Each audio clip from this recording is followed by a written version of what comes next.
everybody. Everyone. How is everyone doing tonight? Doing good. Yeah. Oh, wonderful. How is everyone out there in YouTube land doing? I'm good. Hold on. I Had feel a like good I'm on a weekend. delay. All right. That's better. Did the Can I everybody feel family like I was on a service? delay.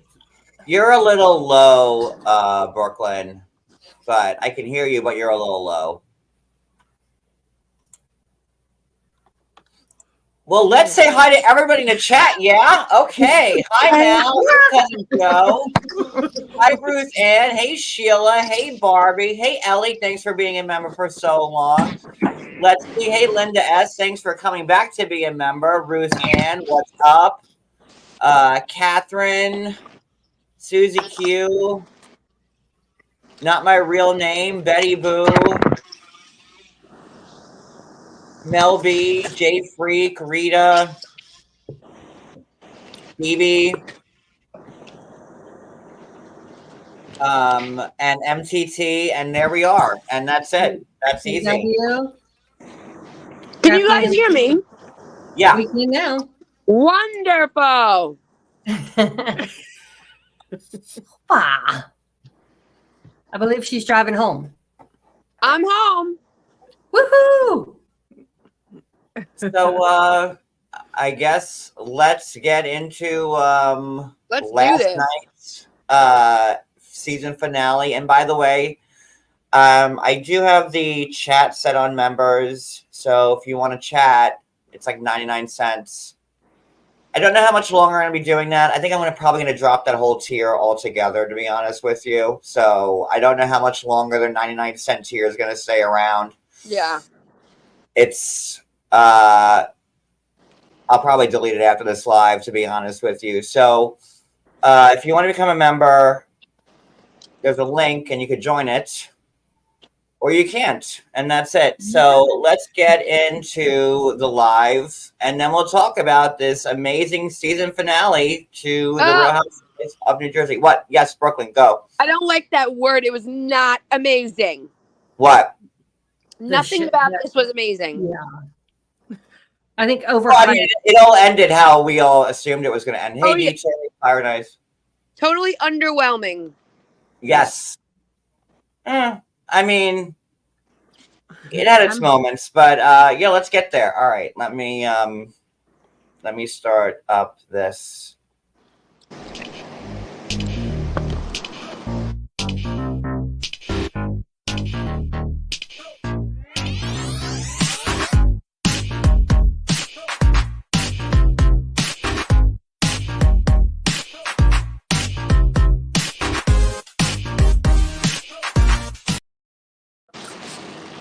Okay.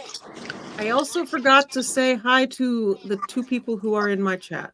Hello, and welcome. And Miss Catherine is in there. Hello. Hello. Yeah, the fight was mild. Not best.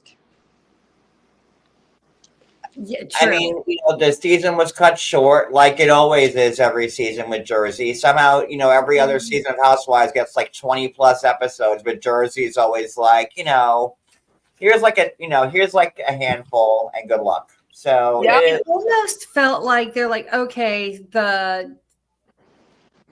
your trip got canceled because the place burned down. I guess they didn't want to go anywhere else with them, but we're going to use this. And it just seemed like at that point, Bravo realized, okay, this isn't going to get any better. So we're done. I think this whole entire show gave everybody agita from day one to where we are right now. What is agita? There was no trip, and Bravo was like, let's just call it a day. And she said, "What is agita?" It makes you. It's like it gives you anxiety. It makes you like anxiety. Oh, okay. Yeah, it makes you nauseous. Like never did I watch this season thinking, "Oh, I'm so into this right now." I couldn't.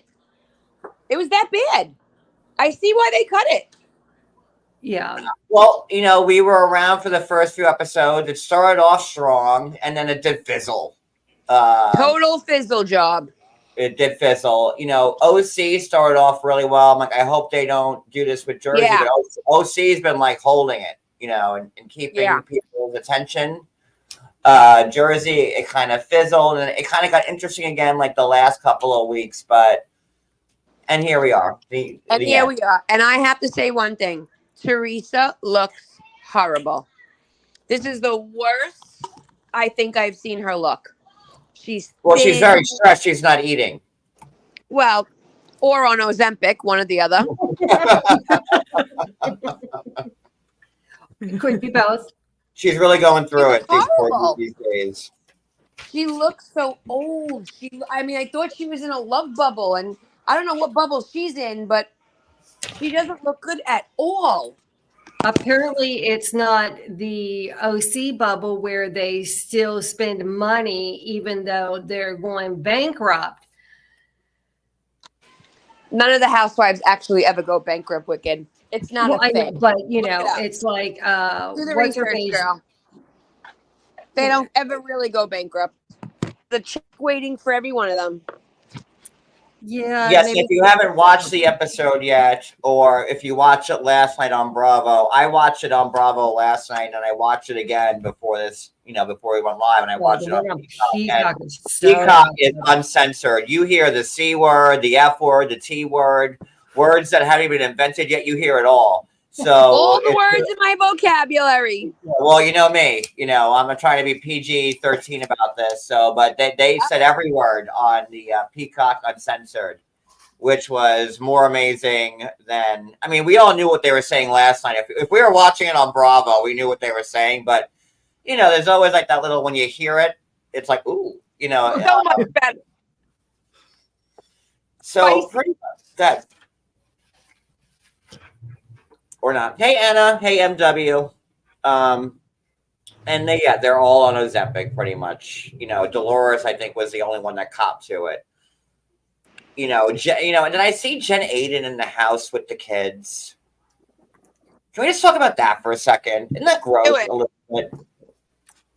Well, Jen Aiden is doing her damnedest to be on Ozempic or Wegovy or whatever, and we know Jen's shape was a lot more. She admitted to it. Right. And then she has her kids there and then she's acting like this. I don't know.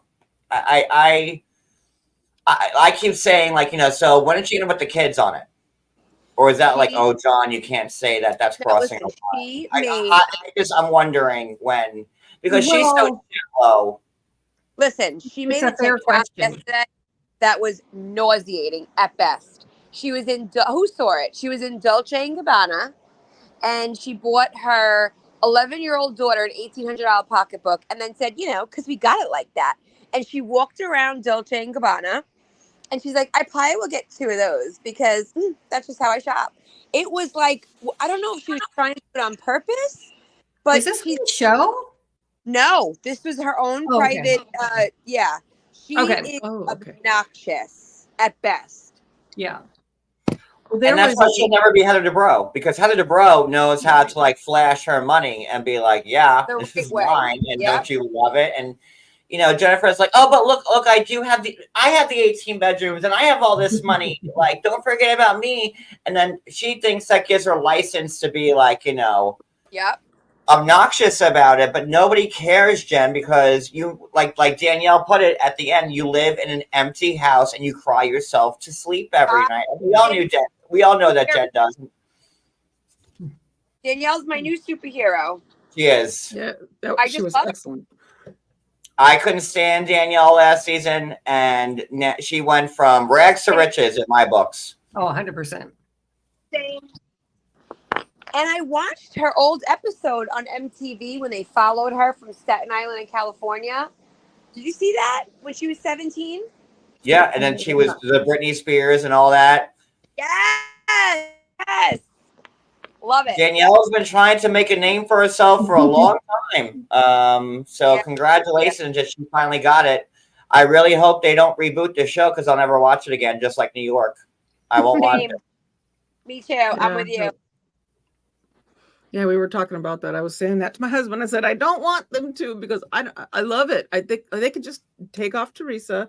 And Jen, notice how they put it in and be black happy. and white, like, like, they showed them in black and white, like, oh, it's the last days of this, like, eh. I just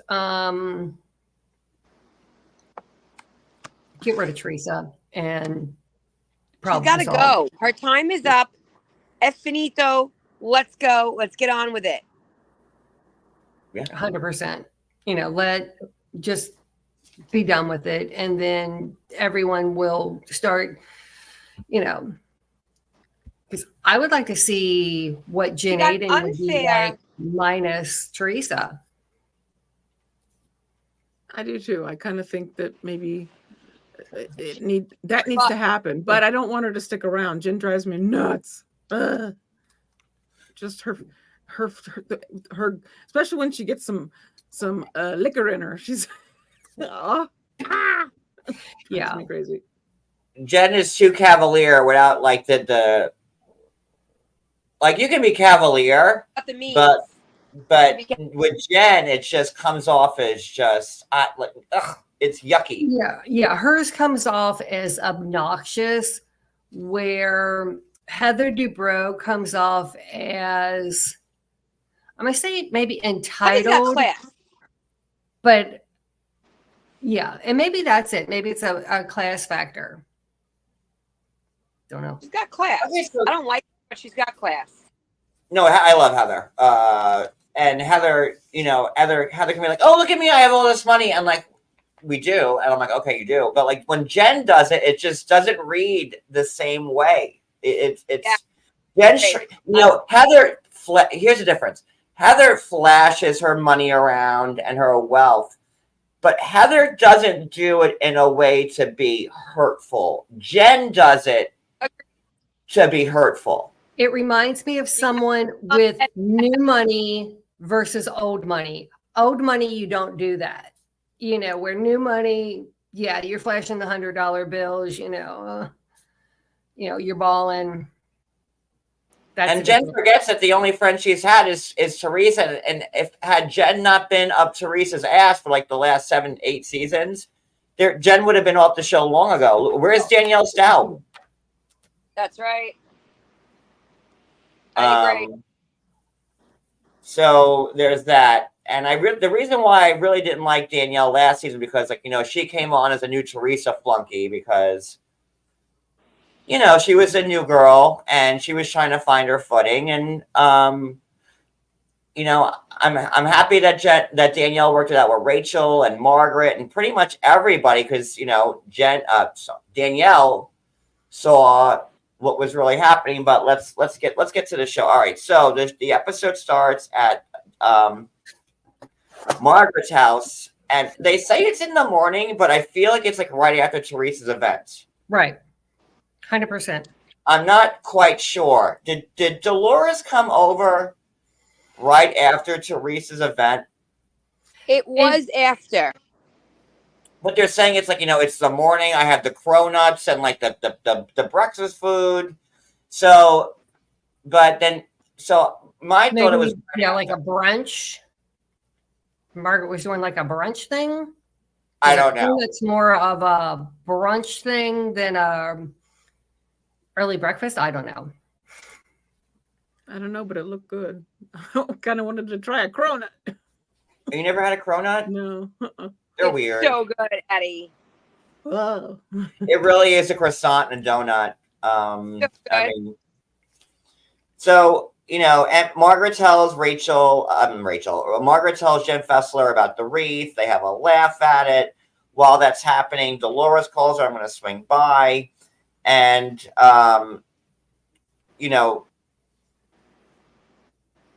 Dolores comes by to explain what Teresa's whole meeting was about, that she's been getting it through the ex and it's been years and her life is miserable and she's lost all this weight and she can't eat and whatever else is wrong with Teresa. And then Louis is what's wrong with Teresa. yeah. Right. And the sad thing about Teresa is that I think Teresa already knows at this point is that she picked the wrong card with Louis, but Teresa will never admit it. Absolutely. You know what? I don't know, John. I don't know if she does. I really don't. I really think she thinks it's everybody else and not him. No, I think there's been a lot of rumors out there that Louis is spending all her money. I mean, it's been put out there. She said black and white that if she was gone tomorrow, he's got more money than her. She said it several times. And who believes that? Not me, but when Louis has this big booming business, but then he had to fire Dolores' son that was working for him, and then wasn't there another kid who had some issue with Louis' business? Right. So Frankie Jr. was working for Louis, right, and then that stopped. There's a story there. So Yeah, Brooklyn, you're breaking up. Just so you know, you're breaking up pretty bad. I'm gonna come in and out. Okay. But MW thinks it was just a different day because thank you, Mel B, for the Cash App. Because Dolores is wearing a different outfit.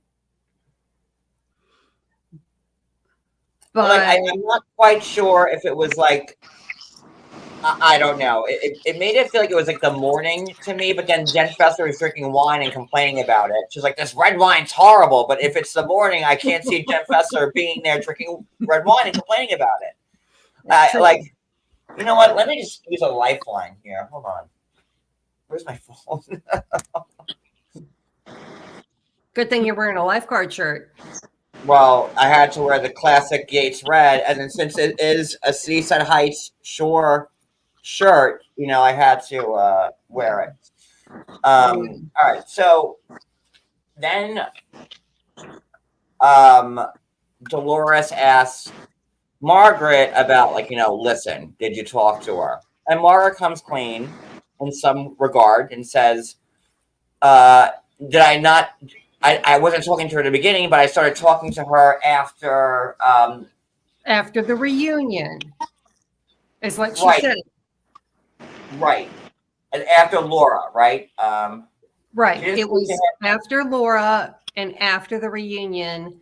She reached out to this woman, because it's like someone else we know. All this stuff is happening, and she's like, "Am I crazy?" And she finds out she's not crazy. And she was also trying to counteract with the Bo Dietl stuff, Right. And Louis was very vocal about Bo Dietl and look at this big manila folder I have, and so how? I don't know. I don't know. What I didn't understand is why Dolores, why are you talking to her? But it's like, Thank you, Fire Knife. Thank you, Fire Knife. Woohoo, thank you. Keep those super chats coming. I'm on panel, And they're all for her. Sorry. And I felt like Dolores was just overly upset that Margaret was even entertaining a conversation with this woman. And it just why? How dare you? But it's like, Teresa and her aren't besties. Because there's more that went on there. And it's just a weird edit. That's Wicked. There's a long history there between. Oop. We lost her. I'll say between Margaret and Margaret and Teresa, let's not forget that, Teresa was behind Danielle Stout pulling her hair and with all that long history. Right.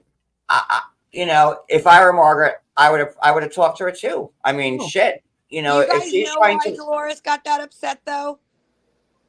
No.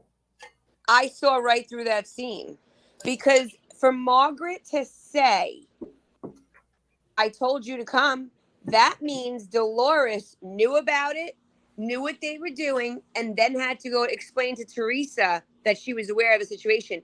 And there's something there with her son. Do you see on Watch What Happens Live? She said that Frank really doesn't talk to Louis and Teresa. If they see each other, they'll speak. I'm telling you, there was a problem there. And Dolores does not want it brought up. And she doesn't want it to kill her relationship. She called her to see you next Tuesday. Like, and she said that like right out the gate, That was Patterson Dolores out the gate. Maria, Margaret, was saying to her, I invited you, off the cuff, and Dolores out of nowhere says, "You lying, see you next Tuesday." But you knew why. You knew why, John, right? You got that. Because I'll tell you why. I believe and I love both Dolores and Margaret. I believe Margaret. I love them both. I believe Margaret. It reminded me of when when Dolores blew up at Danielle Staub. Like when Danielle first came back on the show, 7 or 6 years ago as a friend when they brought her back. And Danielle was saying that, me and Dolores had come by my house, and Dolores was warning me about Teresa, saying, don't get involved. And then when Danielle repeated that, you got the same exact reaction out of Dolores. And I haven't seen that side of Dolores since then. I'm like, ooh.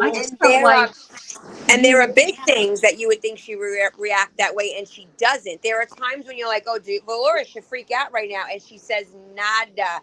But when she thinks that something's coming out that makes her look bad to Teresa or one of her old friends, she bugs, her eyes bug, and she freaks out. That's it. Yeah. And I wasn't sure who to believe. Maybe Margaret didn't tell that to Dolores because, she knew that Dolores was friends with Teresa and she didn't want to put Dolores in that spot. But when Dolores reacted that way and straight out the gate, she's in Margaret's house and she got a cronut and she got some schmear on it or whatever.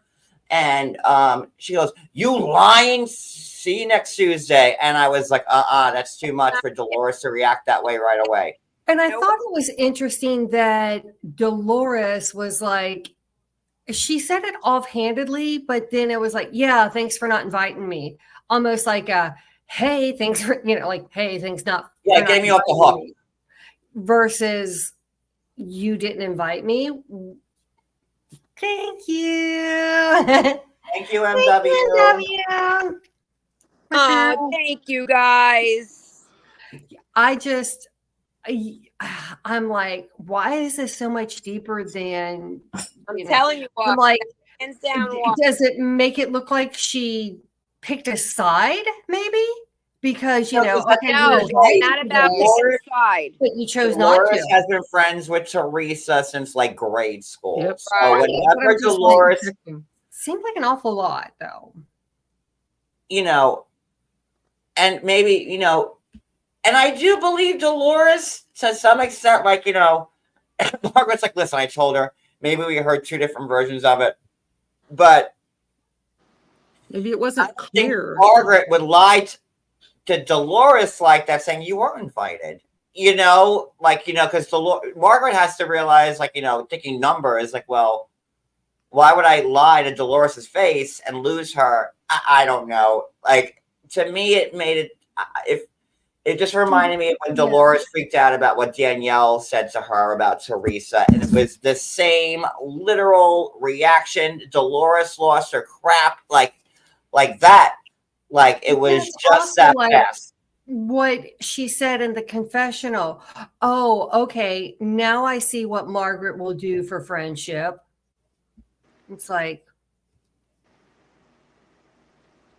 what are we missing? And maybe that was it, that, she felt a certain type of way about being called, a liar, and no, you didn't invite me. Yes, I did. No, I didn't. And it could have been that easy. Margaret might have invited her off the cuff. We're doing this thing in my house, come over. And maybe Dolores didn't remember it that way. Or maybe, Margaret didn't explain it in full.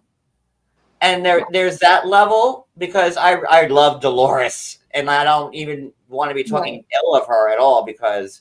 But then I think Margaret's trying to tell her, neither okay, you were out with Jennifer and Teresa, and she's like, oh, I wouldn't care if I was at the gynecologist. And it's like, okay, you're out with them. I mentioned it, But the way, like, also Yeah, Margaret explained it, she was like, well, you said, like, you wouldn't do that to her. And, like, I believe that. Like, because that's something Dolores would say. Like, well, I'm not going to go because obviously I'm friends with her and I can't be there. But then you were there at Teresa's for the Margaret shaming.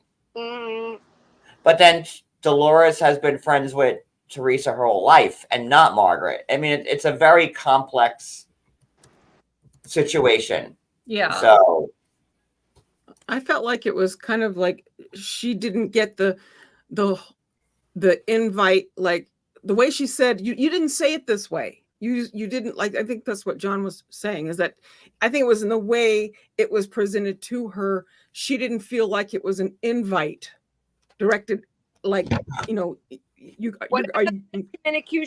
the miscommunication was, Addie, I'm telling you, that's why she got upset, because she didn't want it to be associated with the fact that she knew about what they were doing.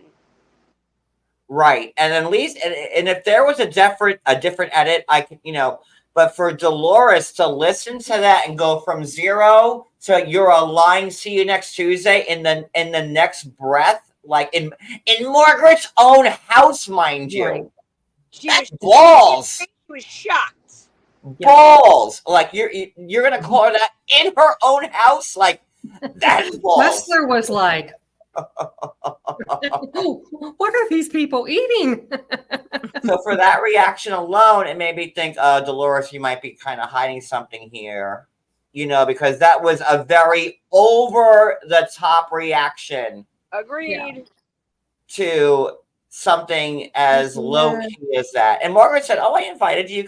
And Dolores like, and thanks for not inviting me to that. Like, the way Dolores said, like, and thanks for not inviting me to that. She said, I was off the hook. Thanks for not, and then Dolores, and then Margaret roped her back into it and said, what are you talking about? You were invited.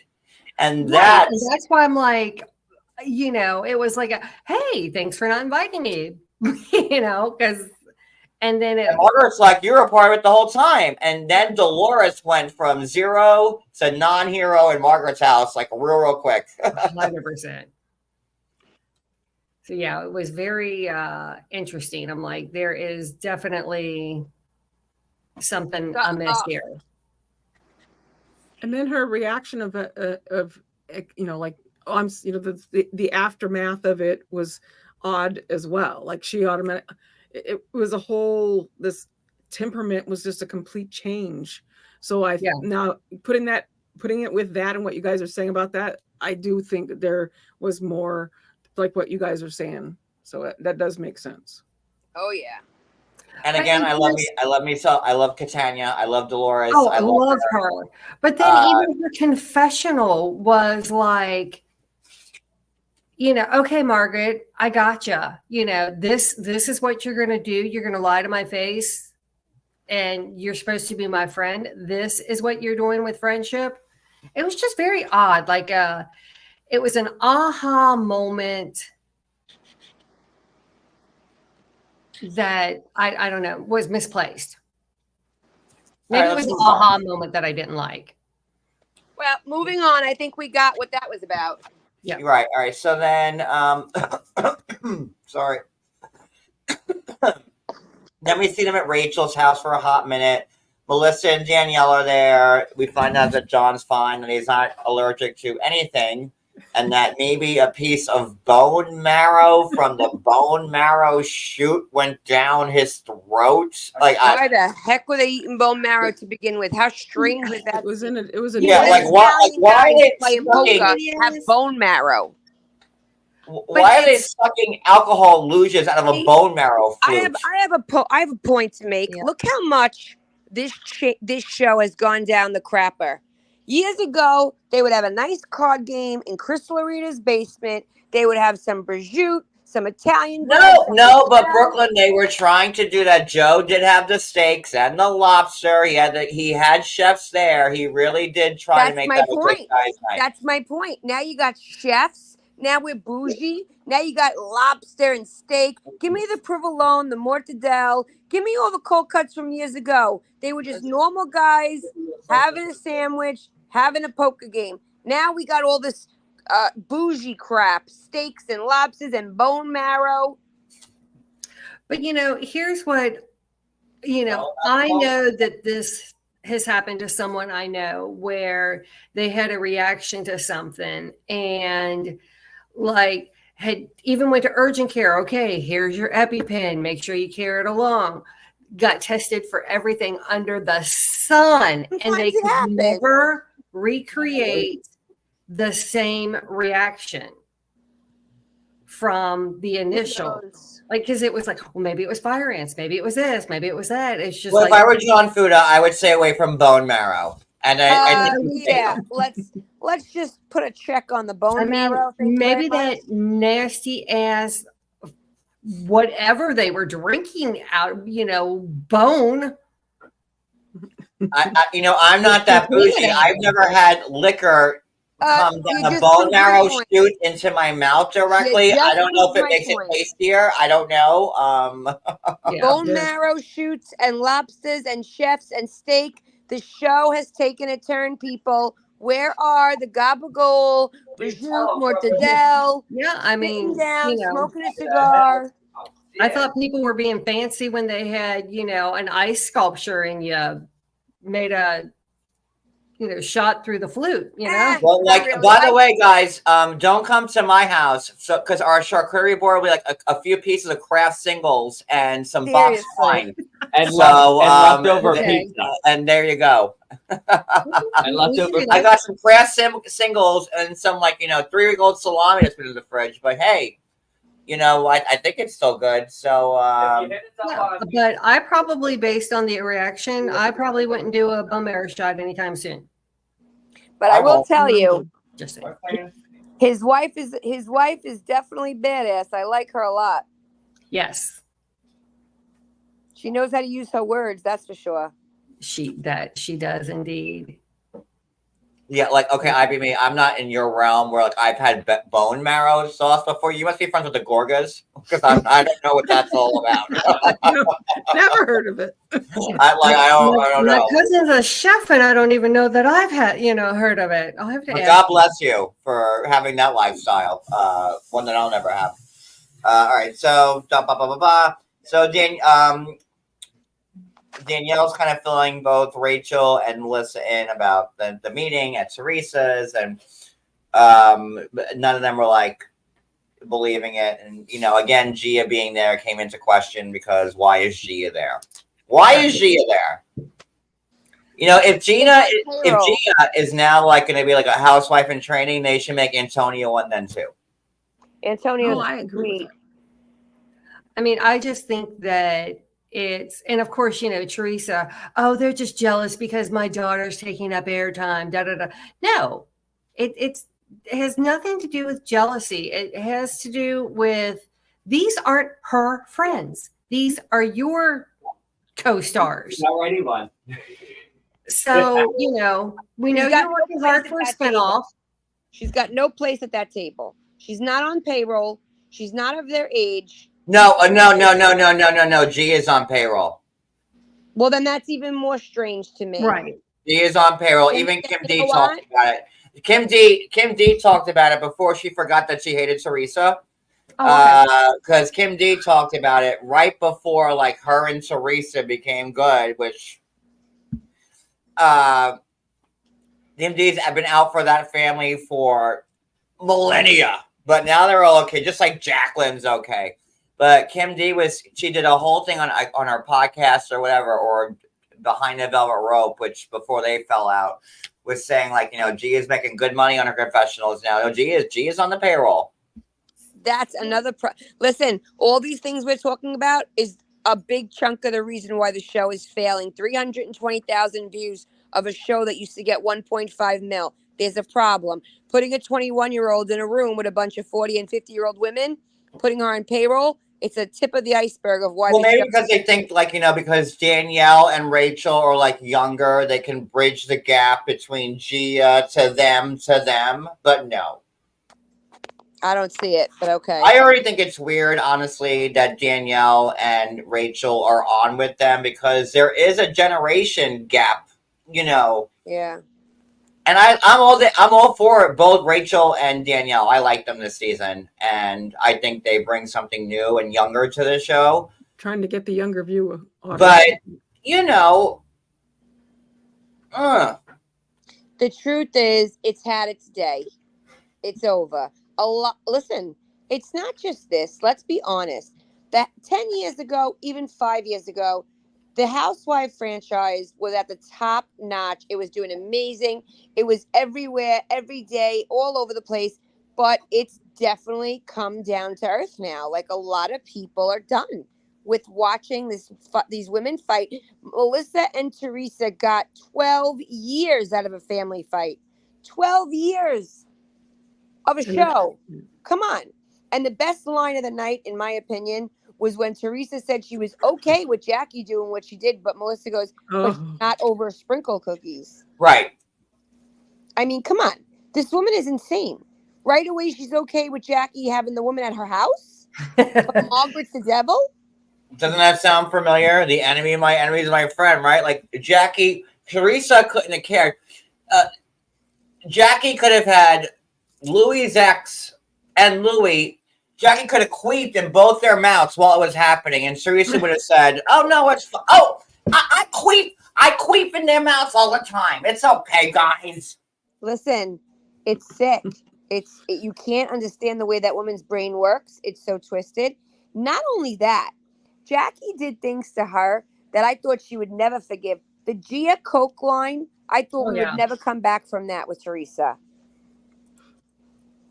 I always understood why Jackie used that analogy. I'm not saying I didn't. You and I have half a brain, but Teresa does not. So you have to wonder, like, why she allowed that to go under the, you know what I'm saying?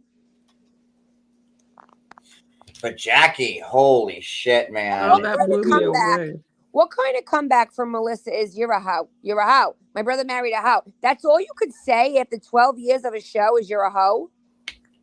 And then Melissa's, I'm going to tell Antonia that that's what you think of her mother. I mean, how could, and that shows that Teresa doesn't care about even her nieces or nephews, right? Because I wouldn't.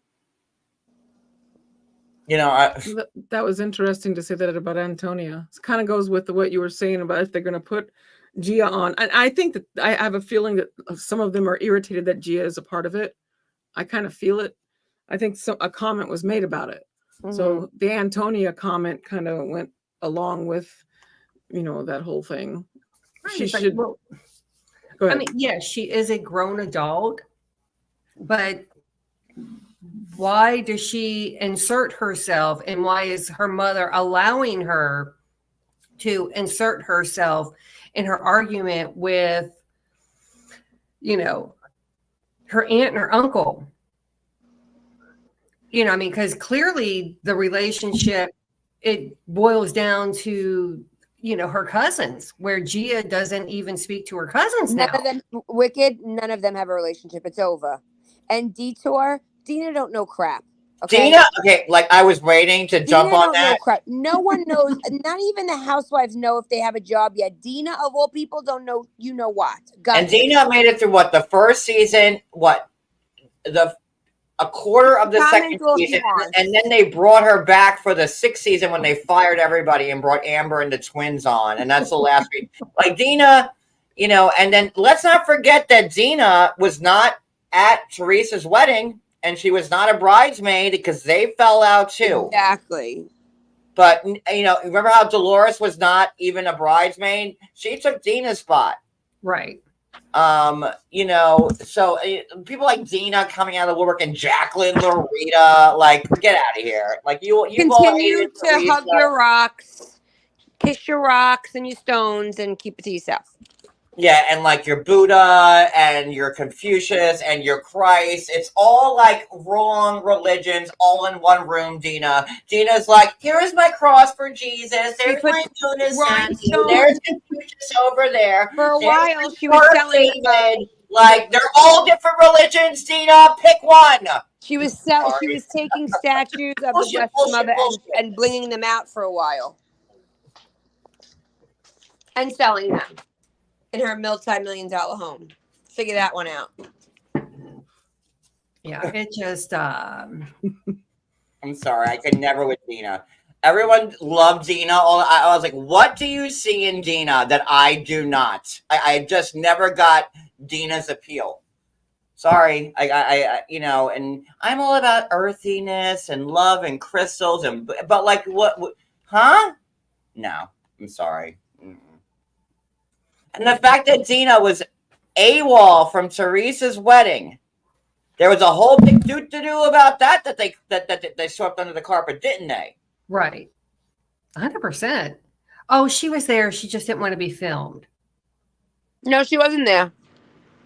But I mean, I think that's what like the initial. Yeah, she was last excuse was, I don't want to be filmed, but you knew it was going to be filmed. You knew everyone from Bravo was going to be there, and I'm sure that there were certain people at Teresa's wedding that never made it to TV. Right. I mean, if you think of Vanderpump Rules, Jax and Brittany, they were at Sheena's wedding and they managed to stay off camera the whole time. So I don't buy I don't want to be on camera, because clearly as big players in Sheena's life, they managed to avoid camera. And I'm pretty sure that if Vanderpump Rules can avoid you, so then can. And like, I'm sure that Dina is saying here, all I need to do is bring back Jennifer and Teresa. Oh my God. If that happens, I will never watch another Housewives show ever again. Yeah. I will never watch another. It'll be as dead to me as 90 Day Fiance is to me now. That's how, nope. If they decide to bring, and then I'm really screwing myself here. But I'm telling you right now, I won't watch it again, because if they decide to bring Jennifer and Teresa back and fire everybody else. Here's the thing. They can't bring Jennifer back if Teresa's not back, because no one on the cast will have any dealings with Jennifer. So they kind of are going to come as a package deal, I feel like. The only way Jen can get back is if Teresa's up there. True. Did you watch on Watch What Happens Live, the guest? He was Great, the bartender? No, not the actual guest, not the bartender. Yeah, the bartender was fantastic. Ooh, Pellegrino from last night. Yeah, he's like, oh my gosh, do these guests have to, all right, you have to say because they're all intertwined with each other. I know, but you have to say you love the episode. You have to say it got closure. Let me give you for instance. That's like me being on Watch What Happens Live and Andy Cohen asking me about Angela. I'm like, oh yeah, she's, great.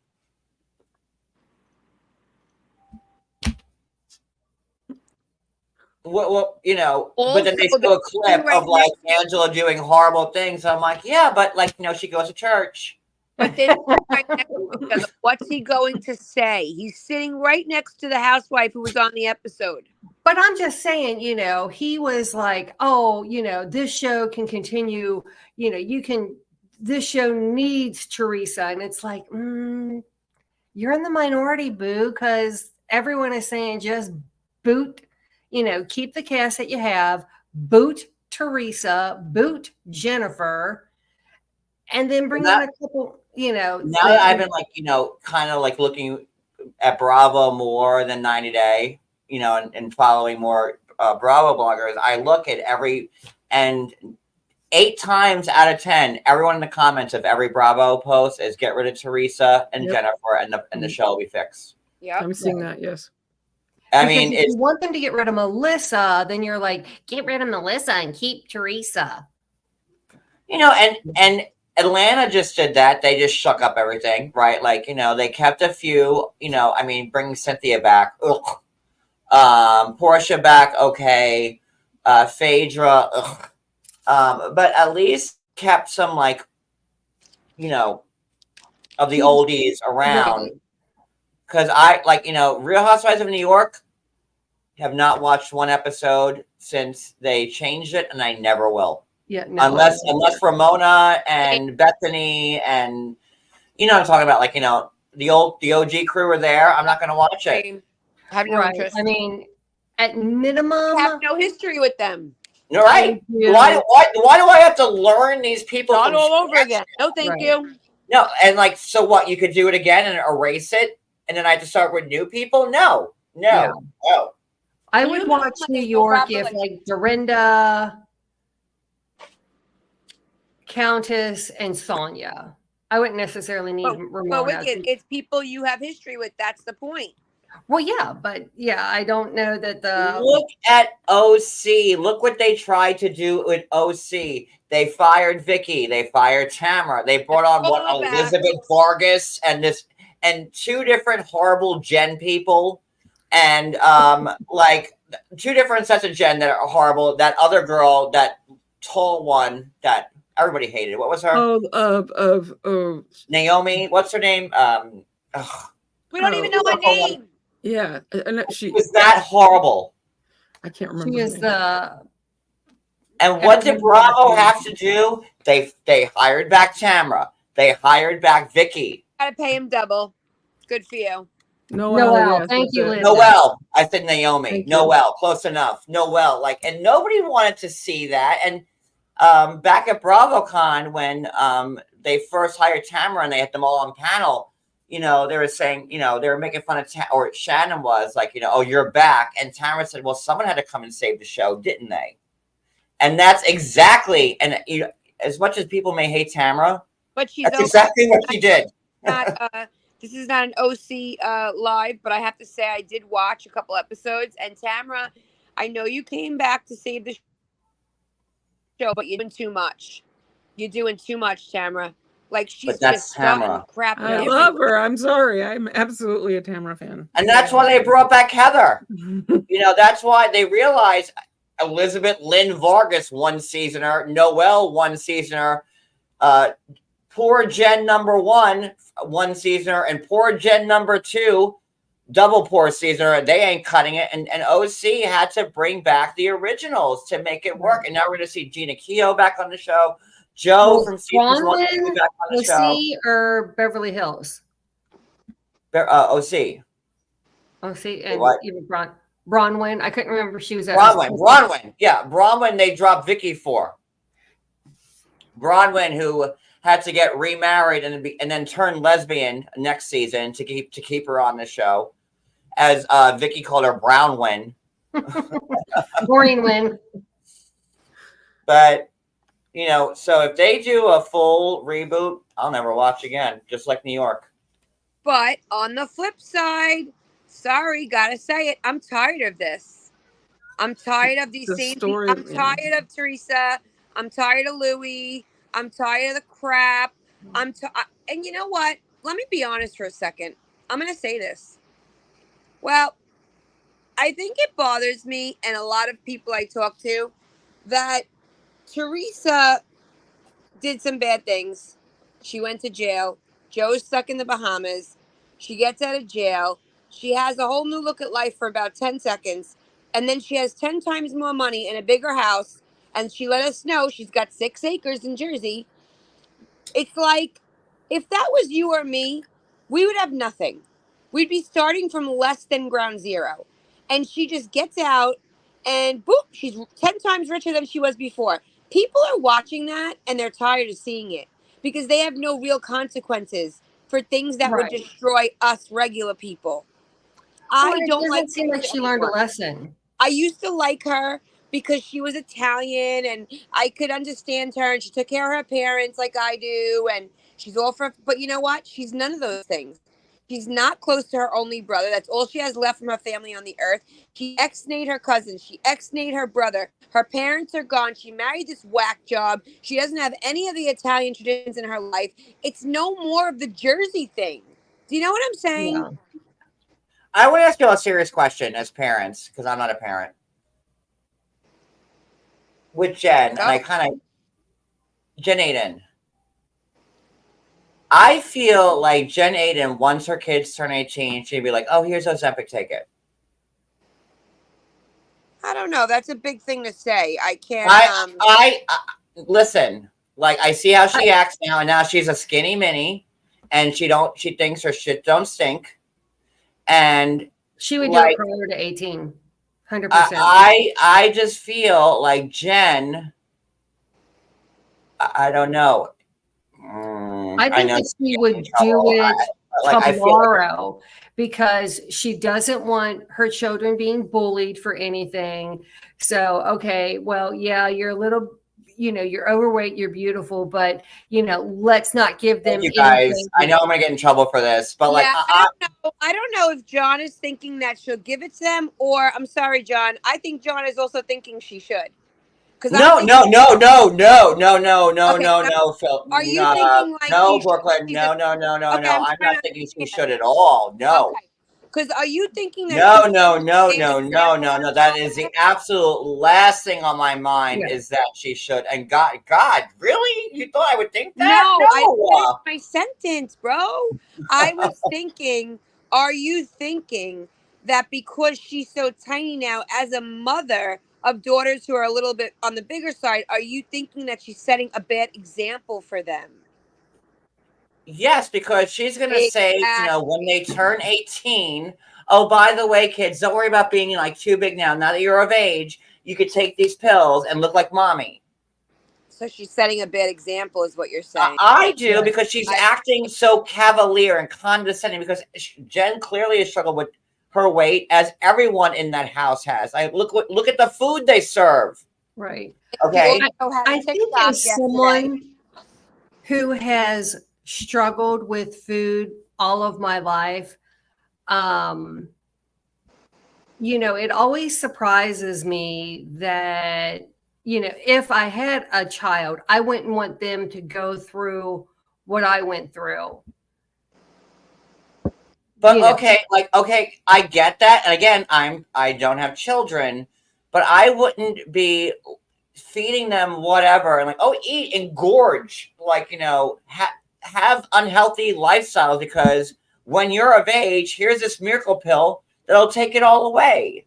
I have a different approach with my kids. I mean, and again, I'm not a parent, so especially having a girl. I mean, they're not babies anymore; they're bigger now, but because I always struggled with my weight, I did things different. When I was a kid, both my parents worked. We didn't have a lot of money. We kind of ate anything in the house. There was no one there to stop us. So when I had my kids, knowing that I didn't want them to have the same issue as me, I did things different. When my daughter was little, I would say, you don't need 5 sweets a day, baby. Sweets can give you cavities. And, and so my daughter, even now, she'll say, Mom, I already had a chocolate ice cream today. I'm not having anything else. But if she wants to, she can. No one's going to stop her. But it's for herself. You understand? My son spends hours a day in the gym. He eats right. He doesn't do carbs.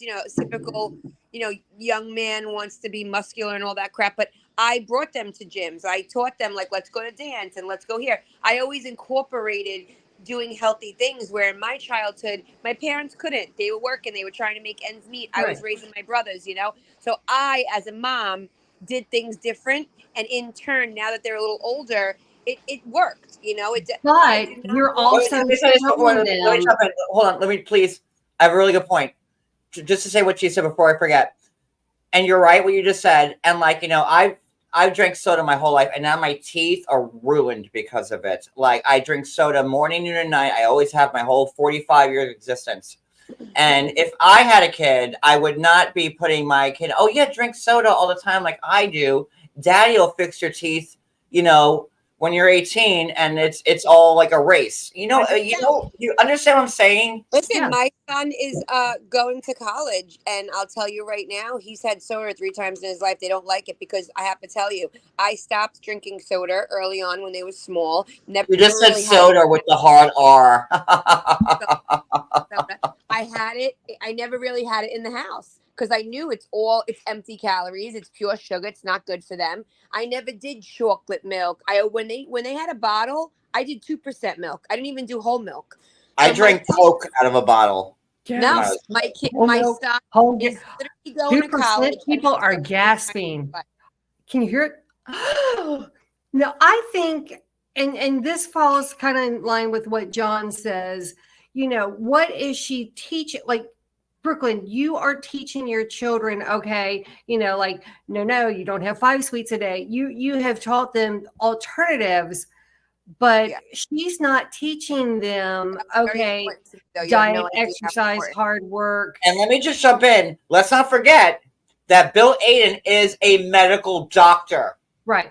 And I think it's safe to assume whenever you see Jen's kids, they don't look healthy.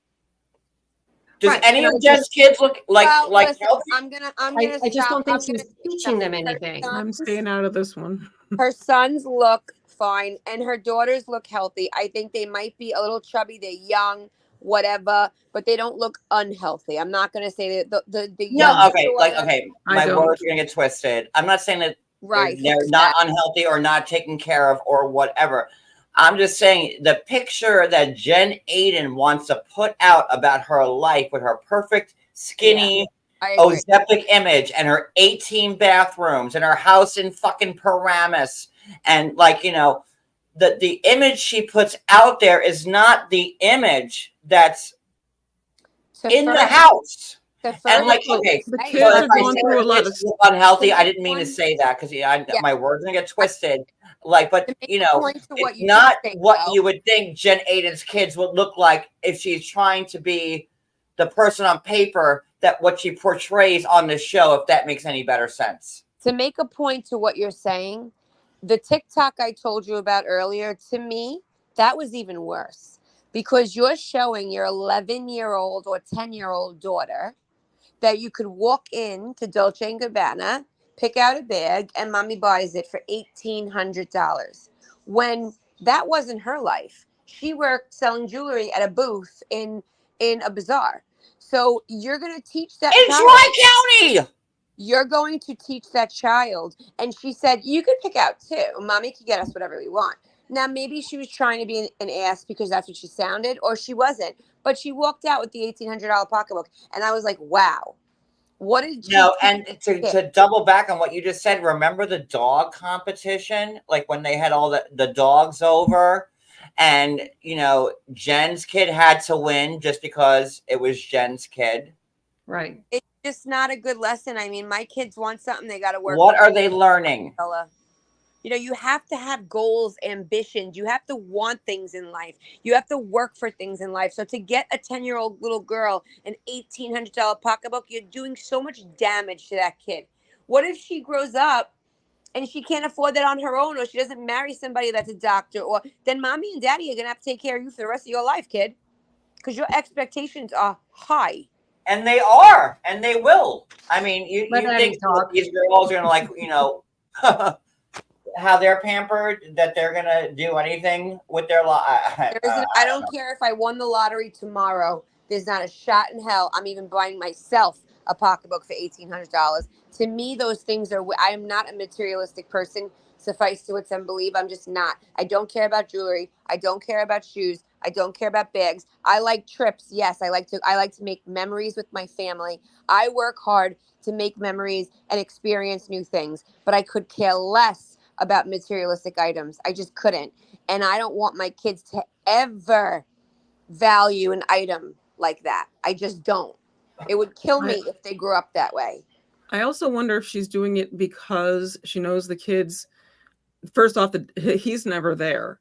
When he is, he's in the, you know, he says he's only in the outside house, whatever the garden, whatever the heck that little thing is out there. The pool house. The pool house. Yes. And that he's only in there for a short period of time or whatever, but he always has been the one to escape away, to try to get away when there's too much noise when he gets home. So I wonder if a lot of what she does as a parent is compensating for that. Possibly. But, you know, going back to the Ozempic talk, she was on a podcast or something the other day, and she was saying, and I'm so tired of everybody saying I'm on Ozempic, and I'm using it up when people need it and they can't get it. God, guys, I'm not on Ozempic. I'm on Wegovy. And she thought that was so funny, and she thought it was a joke, but she said it in front of both her daughters. It's not funny.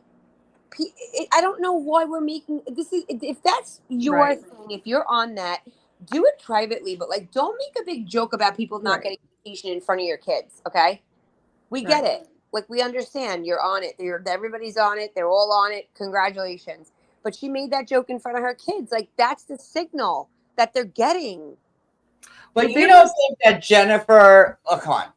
You don't think that Jennifer sees Teresa's 4 daughters all statuesque and like this, and is just foaming at the mouth like I do, foaming at the mouth, wanting her daughters to look just like Gia and Melania and Gabriella and Adriana. You know. Listen, I don't know. Everybody. Jen wants their children are beautiful. Like, everybody, as a mom, you always think your kid is beautiful, you know. And maybe she doesn't feel that way, but do I think she's giving them that message? Absolutely. Oh, for sure she is. Absolutely. And I agree with that. And then also their culture is different. It could be in how the kids are, you know what I mean? Their rate or whatever, that if a child is, larger as a kid, they'll grow out of it. Addie, that was my culture, and it didn't work. And when I was little, my grandmother would say, somebody would say, enough, she had too many. And my grandmother would say, lasciala stare, lasciala stare. That means, like, leave her alone, let her do it. Because they just thought that's baby fat. You need to eat. It's good to eat. Well, just like when I like boys. Oh, that's just a thing. It's a phase. They go through that. Yeah, kind of. My that's what I went through. I'm like, well, I had 7 chicken cutlets. That's okay. It's good. Eat it, you know. But again, I decided that's why I don't make fun of weight. That's why I don't body shame or weight shame, and I don't like it because it affected me. And even though some people might laugh it off when they're the target, it hurts them. And it's not okay to do that. And I did get bullied and made fun of. Not bullied. That's a strong word. I was. What kind of again, look at Jen Aiden's kids, and they see her mother on this weight loss drug and all the plastic surgery, and like they look at that and they say, well, when I turn 18, I can take this pill and I can lose all this weight and I could be a bitch. I don't have to do anything because I can take this pill. My daddy can give me surgery. I don't have to work for it. It can just be given to me. Look at mommy. We're all born in different bodies, and if you don't teach them to respect the body they're in because you're not respecting your own, she has changed so much. Jen wasn't respecting her own body. That's what I'm saying. The Ozempic and the nose job and the lipo and whatever she's had done. She's a quilt. She doesn't even look like a shadow of her old self, and neither not even close. Just like,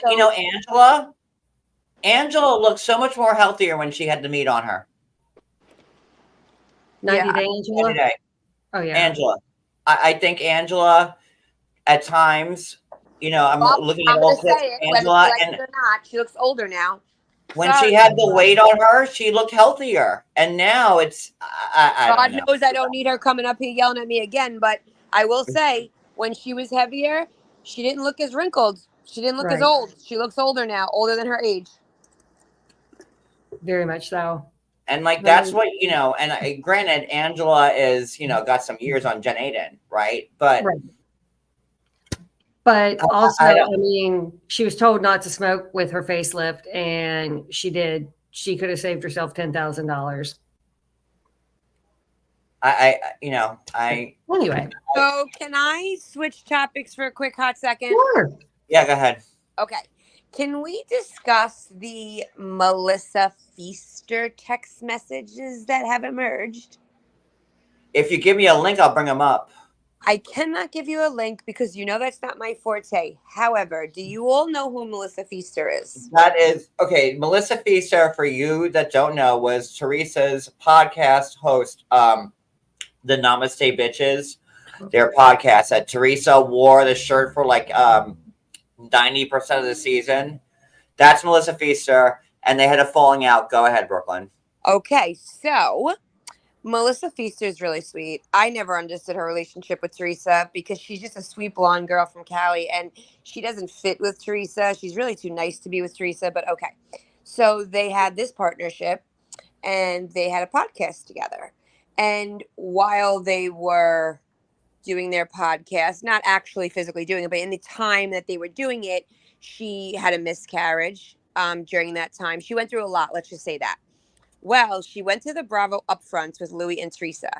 And the whole time she was there, she was texting Gabriella from John, what's the name of the TikTok that Gabriella ran that then they ratted on Teresa and Jen? Melissa's old nose. Okay, One of those. so she was friends with Gabriella from Melissa's old nose, and the whole time she was with Teresa and Louis at the Bravo upfronts, BravoCon, sorry, she was texting her how bad it was. She literally was having a nervous breakdown. She said Teresa and Louis had her in the room, were screaming at her, yelling at her. She said Teresa never once said, "I'm sorry that you had a miscarriage." She even wrote in those text messages that were leaked that when they were on the podcast talking about the miscarriage, Teresa made a comment, "Well, God did it for a reason. Maybe you weren't meant to have another kid."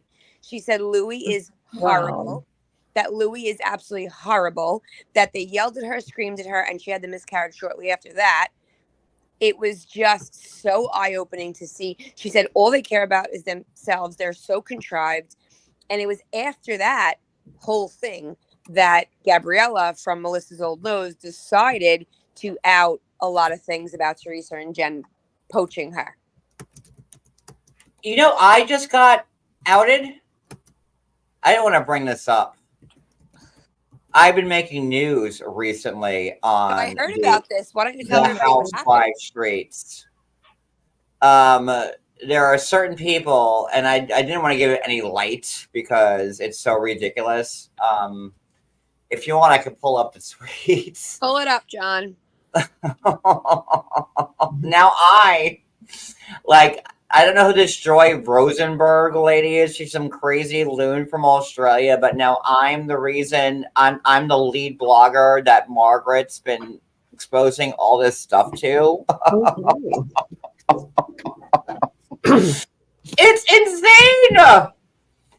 Like, they're going back 8, and when I say 8 years ago, it's till 2016 when I was friends with Siggy. And they're saying that Margaret hired me to infiltrate Siggy's circle. And anybody who's been around, as long as I've been around, knows that is a total bold-faced lie. Show us. Can you please show us? MW, you know. I didn't even want to show it because I didn't want to give like these idiots like the time of day, but I'm like, that's how desperate they are to get Margaret right now, that they're dragging me into the mix from like 8 years ago, man. Like, and someone sent me a DM in the middle of the night, like a few days ago. They go, "Wow, I didn't know you were behind Jackie leading the things about Louis' ex-wife." I go, "What are you talking about?" Who said that you were doing it? Who said that? All right. Let me put them on the. It's just so ridiculous that they're going so hard to show that Margaret's a bad person. Like that I'm the one. I'm like, I haven't heard this shit in 8 years. And for the record, I have been friends with Margaret for 8 years now, and me and Siggy still talk. Siggy's a big Trump supporter. Me and Siggy still follow each other and talk. I don't understand any of it, but it's just weird. Hold on, I gotta take over for a second while I figure this out. This should be very interesting, ladies. I have no idea. He hadn't said anything about this. MW, you know I'm not shy. I'm a talker, girl. What do you expect? I can't keep quiet. That's why I'm up here. Come on, MW. I thought you loved me too. I'm a very opinionated, you know what. Ooh, I'm between. I'm in the middle. Where's my wicked girl? Where'd she go? I had to step away for a moment. Okay, you're back. Yes. Had to go to the ladies' room. Yeah, so he's been like making a little waves with the RHONJ cast. This is gonna be interesting. Oh, there's 2 John Yates now. Okay. Yes, he's getting ready to show his, his stuff. I'm The going to be goods. off camera if that's okay with you guys. No, it's Maybe fun. I will too. What'd you Sorry, say? Brooklyn. I said it's fine with me. I'm a total off-camera chick these days. Okay.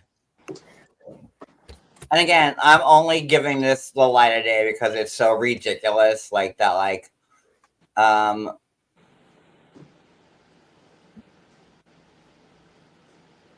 and just like clockwork, the biggest Siggy fan who turns on her starts to befriend Marge and meet with her. Or was he planted to befriend Siggy to get insider information? And when Siggy realized this, she blocked him, causing him to expose lies. Like, why? Because I've hung out with Margaret in the past? What? Like, it's so crazy. So I posted, I tweeted the one tweet I made all year about New Jersey. Here it is. And this real Teresa, no clout chasing person. This is John Yates. He was Siggy's #1 fan, and I was a giant Siggy fan. She's blocked him when she realized he was Marge's plant. I only talked to Margaret after the fallout with Siggy. So But who is everybody this knows that. person? Who is this person saying this? Some loser who wants to get like again. I'm like, wow, thanks for the free advertisement. Yeah. I didn't know I was this big and bad on Bravo, but thanks. Yeah, right. That's funny. Your minds will be blown. Marge has used dirty PR tactics on her castmates from the start of the show. She faked online harassment from Siggy using John Yates, #1 on the list, man. Years ago. All because you made a tweet, right? I guess I still got it, man. I don't know what to tell you. And Shira Weiss. Shira is someone I haven't talked to in 6 years. It's so insane. Well, But this is how things get ran with. So what I had to give him this. The Heather. That's my face when I see these tweets. Is right there. The Heather. So crazy. That's what I look like when I read these old tweets saying when they're trying to rewrite history, saying I was a plant for Margaret. Are you kidding me? I would text that to Margaret. Already done. So just weird. But okay, so let's get back to the show. All right, so let's get to the fight. All right, so Well, apparently we didn't see the real fight because production cleaned everything up. And then like that part where like Teresa and Louis are together, and Louis is like, "Oh, you better get Margaret and get her son and ruin her son." Horrible. Yeah. That shows who he really truly is. Everybody saw it. And what did Teresa say? 0.00. Exactly what she used to do with Joe. Not say a word. And she's like, well, they screw with my girls, but your girls have been on the show since in utero. And now they're getting paid. So if they want to get paid to be a cast member, they got to go down and dirty like everybody else does. If your daughter's on payroll, then guess what, my friend? It's free game. Who's the youngest? Audriana? Who's the youngest? Yeah. No. Melania? Yes. No, not Melania. Melania is the Audriana. It's Audrey, yes. He has the oldest. Then there's Gabriella, Melania, and Audriana. So Audriana has been on the show. She's been in the fucking womb. That's how long she's been on The Real Housewives of New Jersey. And, you've never heard Margaret talk about her son basically at all. He's never been on. You never seen a picture of him. Even when I met Margaret the first time, and I thought I knew everything about her, and she's like, "I have a son." I'm like, "What?" Her son's got nothing to do with any of this. Right. Well, And Louis to sit there and say, "I want the worst for her son," when you had Adriana in the womb filming the goddamn show. Your girls are used to it more. She saw her Teresa. placenta. Right? And now all of a sudden, give me a break. well, I Like, mean, come on. And to all the tree huggers, like, why didn't Teresa say, "Oh no, Louis, that's too much. Her son's got nothing to do with it." She didn't stop him. right. Well, I mean, with Dolores, she was like, well, how does this ex know all about what's going on? Well, their lives are pretty well documented. She doesn't need inside information to figure out what's going on in the world of Louis. He can look on social media and find out.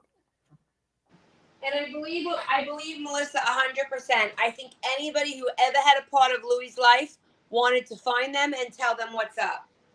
Oh, 100%. And Melissa was putting that. I'm sure she had the niece's approval to say that because. Well, I mean, she didn't release her name, but she just said, hi. New Jersey's a small state, man. Like we're a small state, and I'll be honest. If I was Melissa and I hated Teresa that much, and Teresa treated me like that, when I thought the other night, I thought about it, and I was like, Melissa could have done so much more to Teresa. Oh yeah. Like, if Melissa was a different kind of girl, if her life wasn't so good, she could have done so much more. I guarantee you, Melissa got more information on Louis than anybody else, more than Marge, more than Jackie. Guarantee you. People knew what Teresa's done for all these years. You might be saying that in a way, but like again, like Melissa is Joe's wife and Joe is her brother. So I'm saying if she was another kind of girl, if some weird creepy guy came out of nowhere and infiltrated the fucking family, absolutely, I agree with you. John, I'm just saying, John, I am positive in saying this. Out of all of those women, I guarantee you they would have told Melissa the most.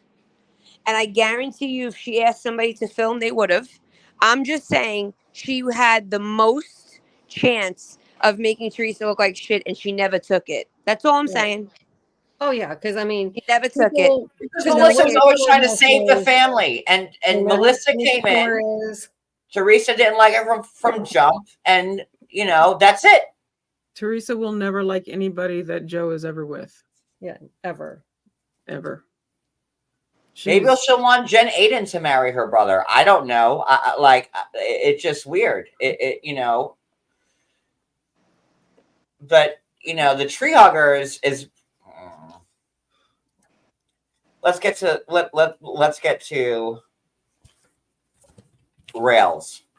Okay.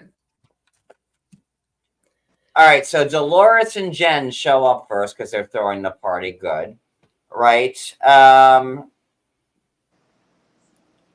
Everyone rolls in. Teresa is the only one that has an issue with sitting. I don't want to sit across this from her because I'm going to throw my big anxieties at Teresa and Margaret when Did you hear her for the first time say she don't talk well and don't have good vocabulary? I said, yeah. Now you admit it.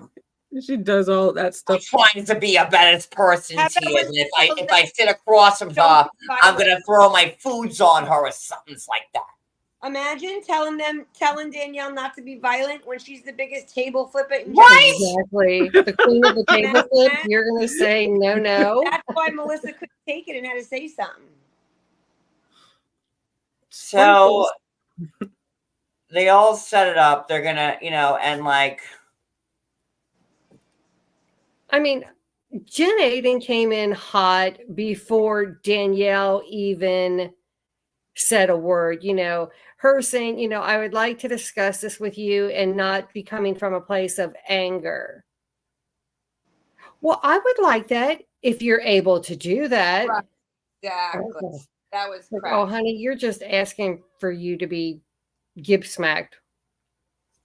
I kind of feel like Jen says the stuff she says to Danielle to get her to specifically react, to get her to be mad. Jen sat down there with and like then wants to be a her victim. pinky up, like ready to be as condescending as possible. Jen Aiden never gave Danielle a shot. Danielle's first words were, and I wrote it down because I took copious notes here everywhere. And look at my beautiful handwriting. See, like, look, in script. The fact that they don't teach script anymore in classrooms. Yeah, horrible. my sons don't. I write only the Like, way you do. They don't teach like cursive in schools anymore. Nope. That's a crime.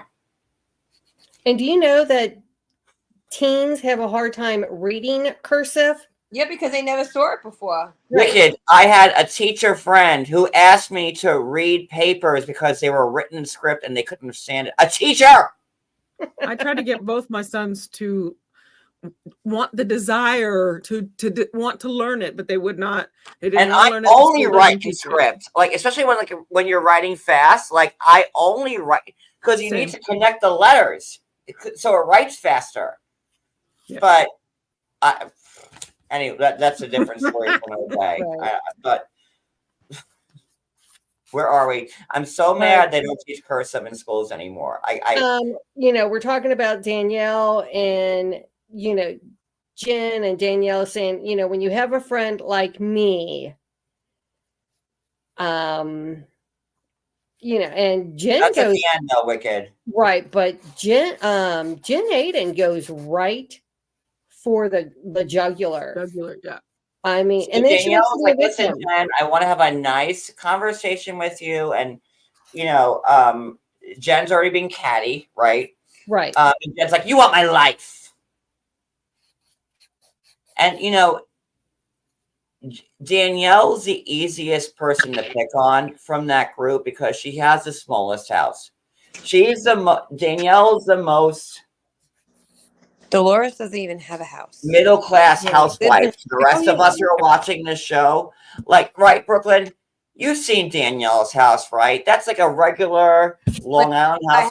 I have to say two things. First of all, Danielle's house is not as grandiose, but it's absolutely beautiful. Danielle absolutely lives in a house her house is worth about 1.5.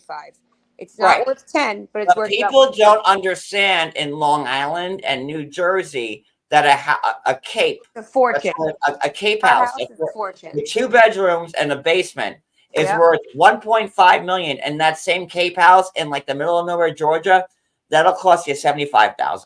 That's what I'm saying. Her house, I'm just letting you guys know, is what right now she could sell it for anywhere between $1.5 to $2 million. So it's not a. And another thing, Dolores don't even have a house. She always lives in her boyfriend's gorgeous homes. So I don't know why they do that to her. You know what I'm saying? Okay, and like, where's the Rolls Royce that fucking Dolores pulled up to in Margaret's? Like, when Dolores went to Margaret, she pulled up in a Rolls fucking Royce. Dolores said. I said, is that Dolores in a Rolls pulling up into Margaret's? That was a Rolls Royce. Oh, I know. I'll have to a phantom. go back and look at that because Cody, how much was the Rolls that Dolores pulled into at Margaret? Let's not forget that when Dolores started her first season, she had first of all, Dolores' house, her first season, was nowhere near as nice as Danielle's, and it was smaller. And Dolores had no job. It was used. It was probably around like between $250 and maybe $330. But if it was brand new, it's probably around like $490 to $580, depending on the type of motor she had in it. Well, so at the cheap end, if Dolores, if Dolores is pulling up in a used Rolls Royce, that the low end would be what? Like around like $230-ish, but it depends on the mileage too. I mean, and this is from Dolores Catania, 80,000 miles on it. Like, so who in her first season was partners in a gym that she didn't even own. Remember her first She season? drove like a Toyota Tercel her first season. So I don't want to go there with that. But that's Josh. The 230 is like a used one with like 80,000 miles on it. So like, and we know. Oh, I doubt it's used too, IBB. I'm just saying, like, Dolores now is like rolling up. Like, that's the car I would expect Lisa Vanderpump to pull up in, or Heather Dubrow, to be honest with you. Between at least 425 to maybe like 5. Or Erica back when she was with Tom before the car went to the switchback. Like, back in those days. No. People that pull up at Range Rovers around then, that's driving a Honda Accord like me. That's me pulling up next to Alexis. Dolores was doing DoorDash as her first season. She's like, "Oh, hey, I'm at Margaret's. Hold on, I gotta be here quick. I gotta jump on another delivery." Seriously, let's not Like, forget. what? Okay? And Let's I not love forget. Dolores. I do. I love Dolores. She is one of. I love Dolores. I love Dolores. We have a great relationship. And I don't want everybody thinking like that. But I'm proud of her. I guess you went from Tercels to Rolls Royces. If we could only live that American dream story, Dolores. You weren't even kidding. Maybe Next time we meet and she hugs me, I'll be like, "Get me the rolls. How do I do it?" In her ear, and I'm going to do it. I'll take a new Lincoln. I'm fine. But Brooklyn, I'm sorry. Go ahead. No, that's my point. Is that Danielle has much more than Dolores had.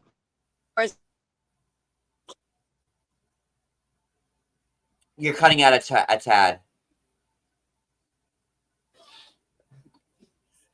Can anybody hear me? Addie? yeah, I can. you're Okay. we lost her. All right. lost She'll come back. All right. So it's Jen versus Danielle. Danielle is, being kind of like, I just want to say, like, I'm trying to be nice about this. And you just want, you dream about my lifestyle. Like, Jen gave her no humility, nothing. Well, I mean, even when she was talking about the charity event. Oh, well, you took that out of the budget because, well, you can't afford to send the private cars like Bill and I can. Yeah, and Jen told things going back to like, well, you paid for the budget out of like, the budget for like the charity thing. Like, listen, I've never run a multi-stage charity event before, and I don't know if you sending cars. I would think that sending cars for your talent would be taken out of that budget, right? I would think If the budget's this and you want stars to come and be there for you to promote the charity, then the car service would be included. But also, if Jen Aiden and Teresa were such great people, they should have said, Danielle, don't send Use the money somewhere else. Exactly. Don't Yeah. worry. I have my own 18 Ferrari. Exactly. Use the money somewhere else. Boom. Right fucking there. We could drive ourselves there. This is for Exactly. Yeah, but Jen Aiden and Teresa allowed to get picked up in the limo like this with the martinis. Like, they didn't have a problem with it then. So if they were such great altruistic people who really cared about the charities, they would have said, no, Danielle, we don't need a limo. We'll get there in our own car. Put that towards a charity. Right. But then Jen's saying, well, I wouldn't have taken it from the charity's budget. I would have just paid for it myself. Okay. And again, this was all a ruse. Danielle did nothing wrong. Jen was looking for something because Jen had a fight with somebody this season. Yes. Then nothing was done. This was all made up.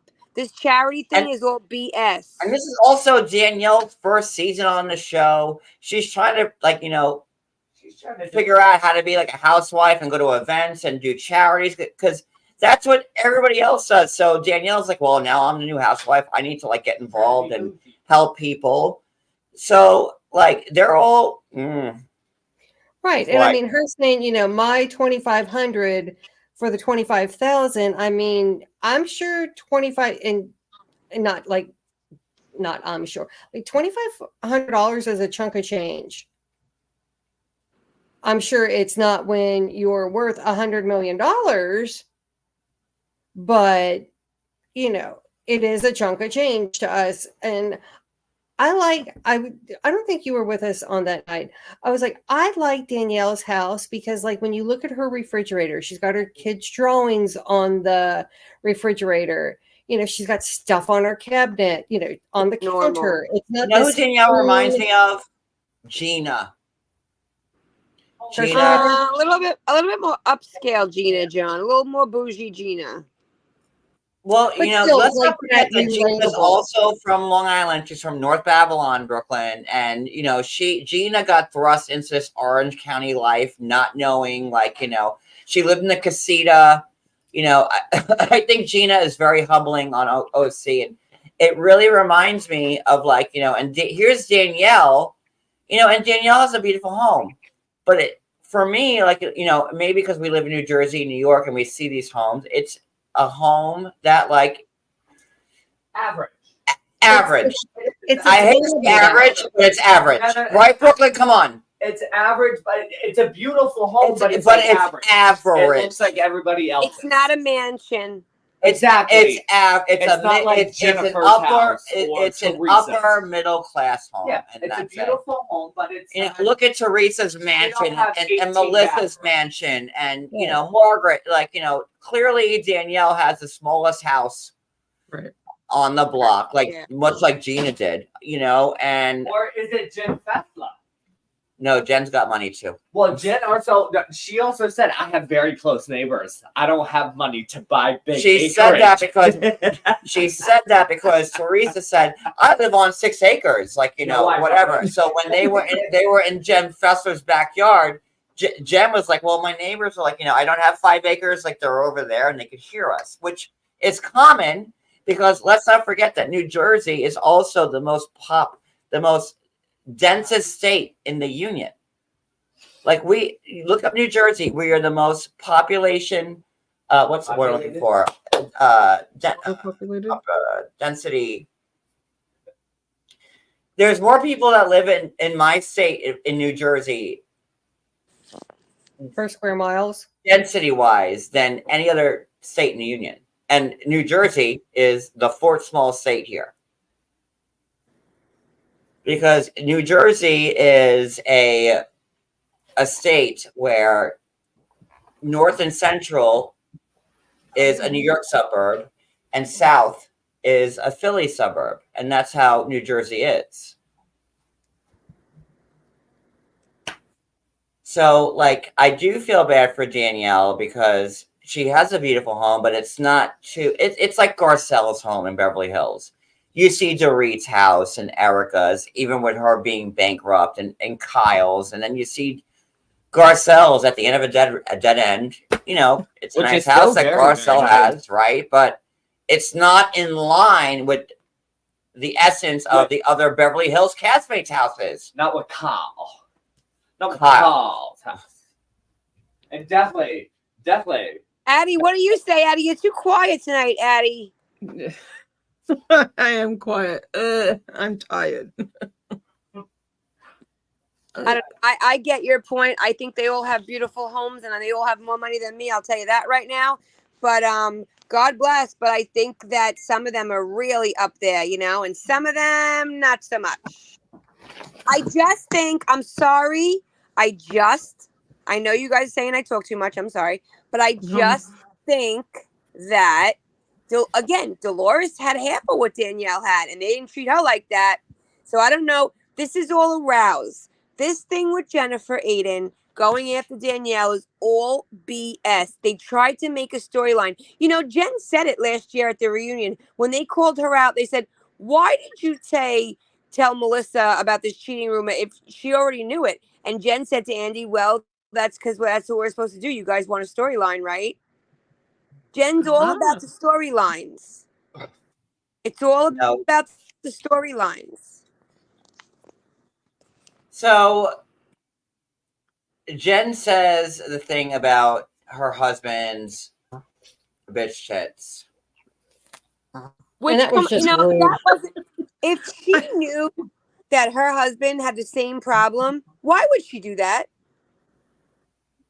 Why would you, if you know your husband had the same surgery? And furthermore, she knew that comment would get Jen where it hurt. That's why she said it. No, that's where it would get Danielle where it hurt. Sorry, Danielle. Right. That's why she did it. She's a horror. And but Jen never gave Danielle a chance. She came in there condescending. Oh, you want my life? You want my bathrooms? You want my family? And Jen was hitting home with like, I know you cry yourself to sleep every night because you're lonely. And Danielle, I'm like, get Danielle, get it, keep going. I was like, Danielle, keep. You know what, John? You know what? You spoke. I want to ask a question now. You mentioned earlier that she looks at Teresa's daughters and they're all so beautiful and fit, and she wants that for her girls. I have another question. What about their husbands? Like, she looks at Joe Gorga and he's muscular and he's good looking, and Paulie's rich and good looking. And she calls him a limp dick, right? Hold on. But you know, I'm helping you. She's made fun of, look, Danielle's husband is good looking as hell, let's be honest. And he's a good husband. You could tell he loves her. She makes fun of all their husbands. Why do you think her husband is the least attractive? He's got no sense of style, no sense of swag. Whatever. Marge's husband, he's old, fine. But her husband is unattractive. Let's not forget no personality. That she said that she has to milk his prostate to get him away from her. Yes. So what I'm trying to say is, let me tell you things I've never done in my 16 years of marriage with Cody. I never had to milk his prostate to get him away from me. So my thing is, guy's always working. He's never home. He takes naps. He sleeps in the pool house. Not for nothing, he's not good looking and he has no personality. She wants a guy. She wants a guy with swag, with muscles, that's going to be tough and buff, and she wants all that. And who doesn't she knows cheat on her? She'll never have it. If I walk past Bill Aiden, I wouldn't want him serving me chicken nuggets, yet alone cutting into my body and doing surgery on me, just by looks. Evan's good looking. Joe Gorga. Paulie, even Frank was a big muscular guy. What's the other one? What's Danielle's name? He's a good-looking guy. John Fuda is not good-looking, but he's got that swag, that Italian, like, don't fuck. And he's got a body on him, like it's So I have to be. But you guys know what I'm talking about, right? That man's man kind of move. Her husband don't have it. He don't have it, and she knows it. She wants her husband to look at her the way those men look at their wives. I agree. Right, Wicked. And guess what? Yes. You could buy pocketbooks and Ferraris. You could have 17 bathrooms. She could live in a mansion. She could have dripping in diamonds. But the one thing she wants, she can't have. She's stuck in that marriage. And she can't get out. Right. Let's not forget that Bill cheated on Jen Aiden when she was, 8.5 months pregnant? Right. Yep. Because guess what? Delivering their fourth child.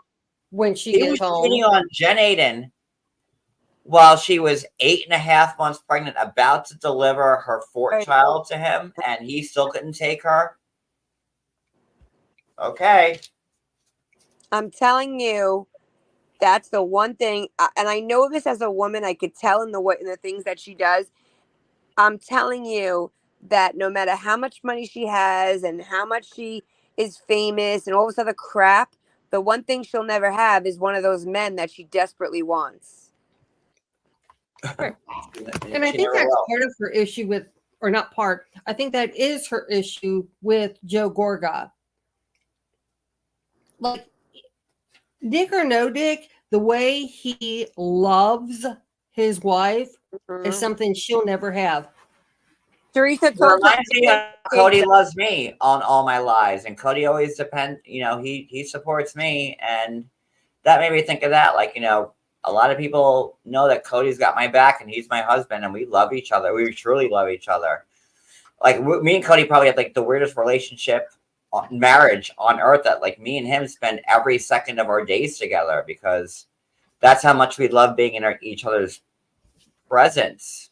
And people have come down on me and Cody, but is it because we have something you don't have? Sometimes it is. Could be, Sometimes, yeah. yeah. Sometimes, Yeah, I exactly. think that's Jen's problem, and I agree with all of that. Yes. And again, money cannot fix that. Fame Right. can't Nope. fix it. At the end of the day, he's not that into her. You could tell. He's not. Right. And he barely stands up for her. I mean, she was like, "Oh, he's afraid of me." It's like, no, he just doesn't want to be nagged by you. Thank you. I forgot that part. Yep, 100%. She's actually said to him so many times on camera, "Defend me, stick up for me, say something." And when Danielle was saying, "I know you cry yourself to sleep every night," that's because Jen told her that. And and then Jen she just had to leech on to whatever she could and grab on with those nasty nails she has. And let's get to Teresa versus Margaret, because we're at now an hour and 40 minutes, and we didn't get to like really the bread of this live. All right, so they're going at each other, and then Margaret changes her story to say, well, I only started talking to her after Laura now, which is fine. Which is the big thing, that Teresa and Jen were talking to Laura, who I've met and hung out with, her best friend, to get shit on Margaret. So you're going to be mad that Margaret talked to like Louis' ex-wife? I mean, and then. But again, the timeline is that she didn't talk to her until after last year's reunion, not before. So, Well, that's what she said.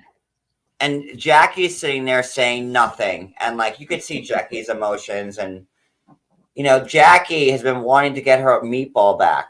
I say meatball, because Jersey's the only cast that doesn't hold a thing. Right.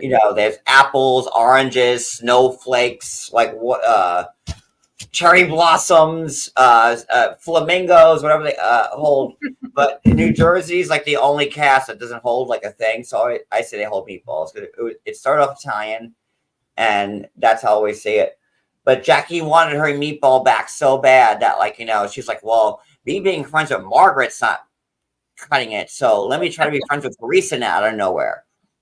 And no, that's coming. And Jackie's saying nothing. And then Teresa says, that's why you lack. What was that, right? Oh, and Teresa goes lowbrow and goes, that's why you F plumbers. Right. And to Margaret's credit, she goes, your father was a cobbler, which is so much less than like plumber. That reminded me. I don't know if did you guys have an Orange County flashback at that table? I did. That took me back to Terry DeBro and Mr. What's his name? Bador.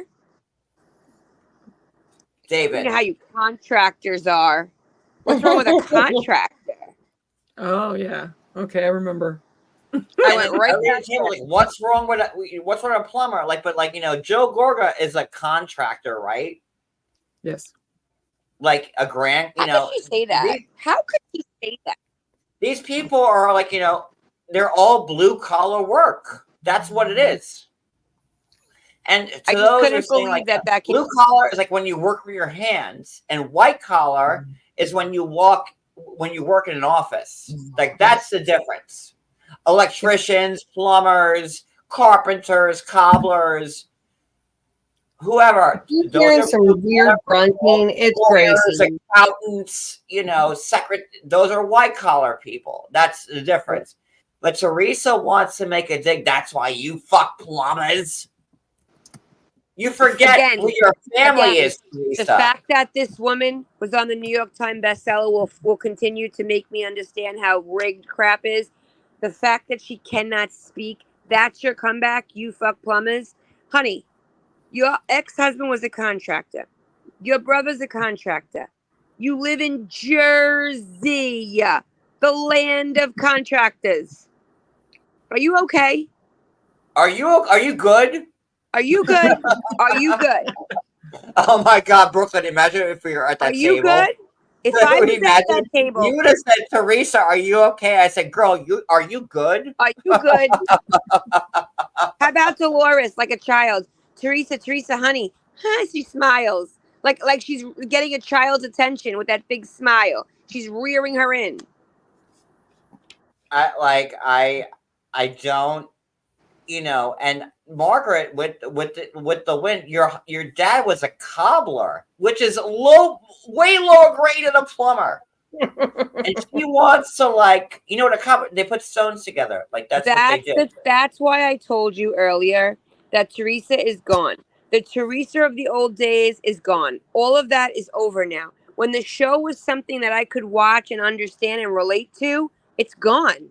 She's so far gone. She should go live in Tulum with her tribe of kids and a strange red husband. My grandfather that raised me with he put windows in. That's what he did for a living. He installed windows. What's wrong with that? No, well, Not a according damn to thing. Teresa, everything, right? And again, Teresa this forgets is why we're out of touch. She forgets her Patterson roots, right? She wants to remember, oh, I'm from Patterson, right? I'm a gangster bitch. But then you forget that everybody in Patterson, in your world, we're all blue collar workers doing the same thing that you're now yelling at your friends' husbands about. She's so far out of touch and out of reality. She's not that naive, silly Italian girl from years ago. It's over. When her parents went and she stopped talking to her brother, she's just out of it. You see what she looks like?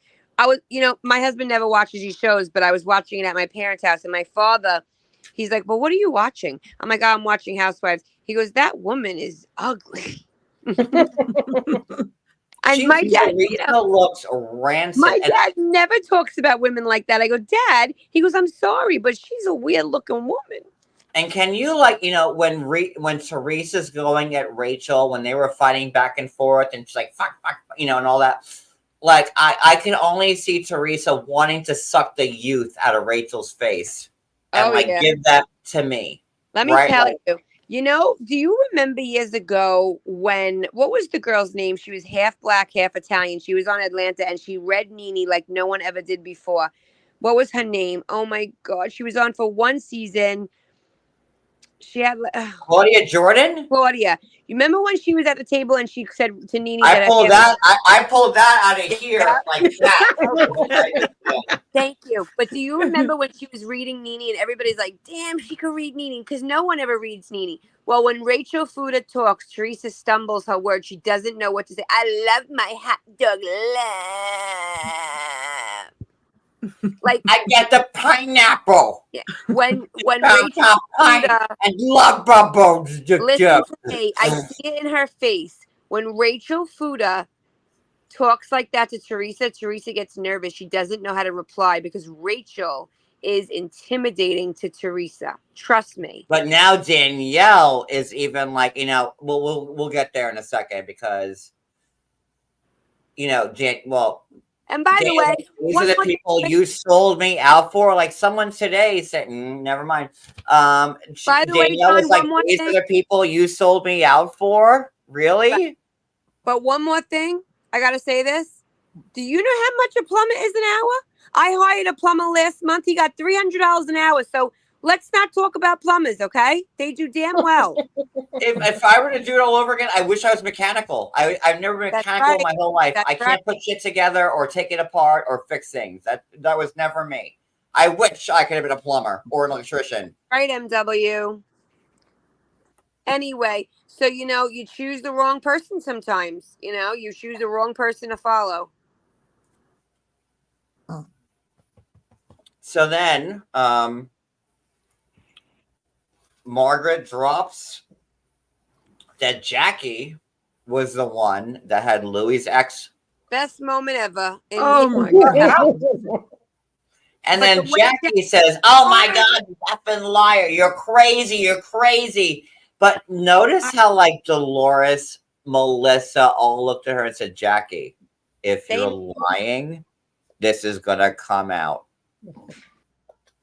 But Melissa says outside, "Why didn't you tell me?" She goes, "I just found out last week." Margaret, I would have told her right away. But you want to know something? It's not that Jackie did it that bothered me. It's how hard she went in the beginning. Are you out of your... She goes, "Are you guys insane? I would never. Are you guys nuts?" All of a sudden she goes, "I met with her." Girl. And I'm happy it's out. And when she walked out of that restaurant, did she not look like she was wearing a diaper on her butt? She was walking backwards to avoid them. God. Walking backwards to avoid them. And like I hung out with Jackie and like, God, I cannot believe Jackie. Like if you're gonna switch teams and go from like, Team Margaret to Team Teresa, but you're holding this shell in your hand that you had Louis' ex, the one that's giving you so much drama, Teresa. And then when Jackie was at Teresa's sit down, the burn meeting, and they were asking, "Well, Teresa, Jackie's, did you have any ideas about this at all? Because you'd be the one to know." And Jackie's like, "Oh well, no, Margaret, can you imagine?" And then Teresa's big takeaway was, "Oh, I heard the Mets are playing earlier. You want to get a hot dog?" But then Jackie said the other day on Watch What Happens Live, "Oh yeah, I just talked to her today. Teresa only wants it to be who she wants it to be. If she's just like the people who hate me. If she has something to gain from Jackie, she will be okay with Jackie. She only would have been happy if it proved to be Marge or Melissa. That's it. That's it." Jackie could have had a voodoo practitioner in her house and put curses on all her 4 girls. And Teresa would have been like, "Oh, no, it's okay because we don't like Margaret." What about Melissa? Jen, I just want to make sure you're still okay over there and you're still human. You do realize this is messed up. Oh, no, I do. It's delayed. It's delayed. And I love that part with Melissa because she's like, "Hi, Jen. Yeah, right. Are you like alive?" Human. And Jen's and Melissa's like, "This is major, isn't it, Jen?" And Jen's like, "It's very major." And Melissa's like, "Just making sure you feel the heartbeat because this is crazy." and Jen's like, "Teresa's not gonna realize this until like, delayed reaction." Why? Because she's spastic. Does she need help? Is she special? Are you okay? Are you good? Are you good? Are you good? Are you good? Are you good? And then Teresa sits there.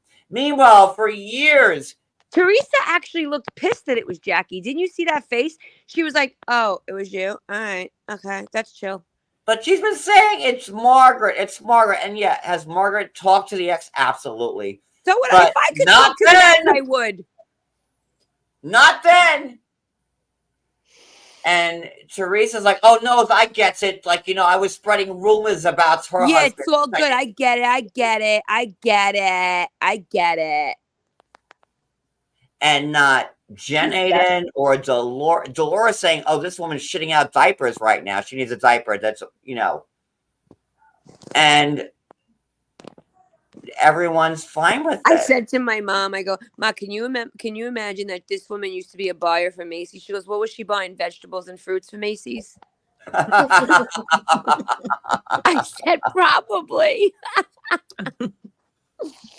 She was buying like the Subway lunches for lunch break. Yeah. And then she got them all wrong. Yeah, she said, "Oh, this Guys, I was a bias. I was a it was a bias for food this store. Macy's place. It was like next to Stearns and Roosevelt's Fields. And I got them lunches. I got them Sabaros. I can't. got them the bake sites from Sabaros that they asked can't. for. She's I not got them like okay. a Baconator with extra triple baconies. She's not okay. That girl at the bar, I'd watch What Happens Live. It sounds just like her. She was so good. She Oh, was Andrea amazing. Lopez. I've been following her for a long time. And you She can has- tell Andy has- likes her because he said twice, Saturday Night Live, you need to hire this girl. On air, he said it. She won't get hired by them because there's a whole big thing with Andy and NBC, which that's a different life for another day because they're tired of him. Well, I think we covered a lot. We did good, girls. Did we cover everything with the fight? Yeah, pretty much. I mean, I have to say, it wasn't a fight that it wasn't what I thought it was going to be.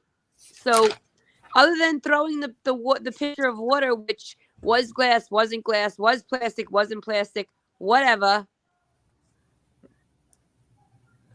Guys, I was a workers at CNN's, and I'm telling you right now is that like I'm gonna have the conclusive on what's going on, and there's not gonna be one lie, but three lies to do it, and you are gonna be in for an and my casket's gonna pop. Okay, so that's it. What did she say the other day? It's an Odin. No, she said it's an Oh yeah, look, it's an ohm. And an Teresa, it's omen. Danielle's like omen, sweetheart, omen.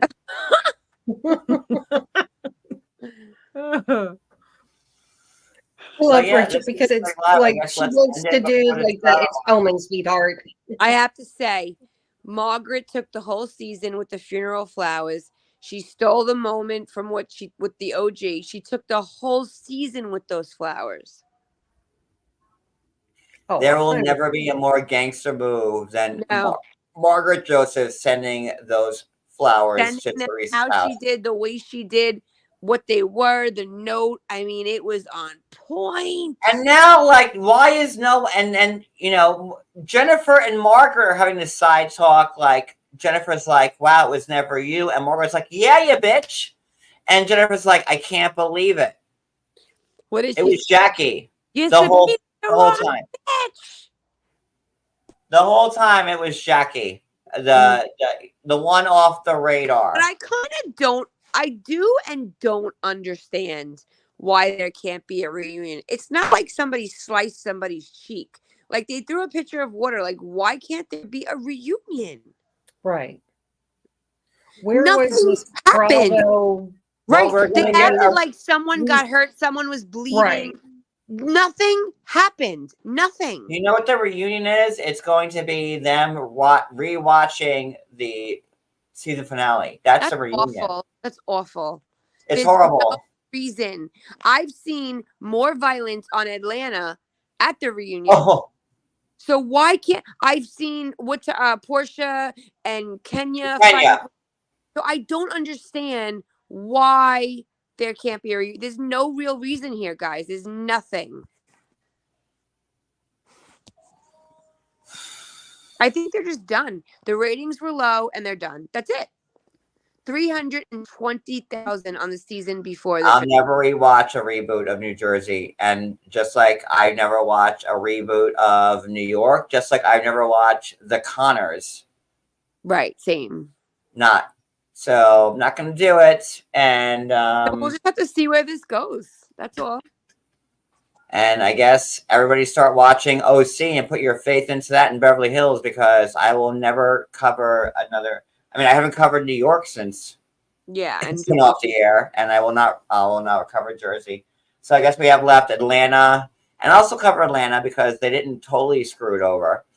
And I'll cover Beverly Hills, and we're still going to cover OC because OC is like amazing. It's really good right now, yeah. OC is like good. So OC is good because they set Shannon up for failure, and honestly, Brooklyn, you got to get back on the OC wagon. It is really good. I gotta tell you, Shannon is stronger than I thought, because if I was in her shoes right now, I would be killing a bitch. So what Your they're Alexa's trying to take her dog, her husband, It's her too car, like her yeah, but life. it's Like, not. yeah. Listen, this is not real life in any circumstance because there's no way that any one of us would be put in a room with our ex-boyfriend's new girlfriend, having dinner with her, having going to sport events with her. This is like the strangest circumstance, and I feel bad for Shannon. It's too much. It's just too much. Trying to stay sober, trying to get her life together. Her ex-husband wants more money from her she doesn't have, and dealing with this. It's awful. MW just said 3 shows I don't watch. But okay. watch all 3 of those. I cover New Jersey. I used to cover New York.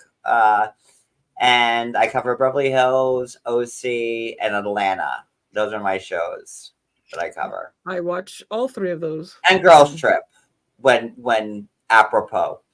So yeah. We're at the 2-hour mark. Let's end this. Thank you, ladies, for being here with me Thank you, everyone. tonight. I appreciate it. Of course. And I don't know if we'll be live tomorrow night. We're gonna do another Thursday night potpourri.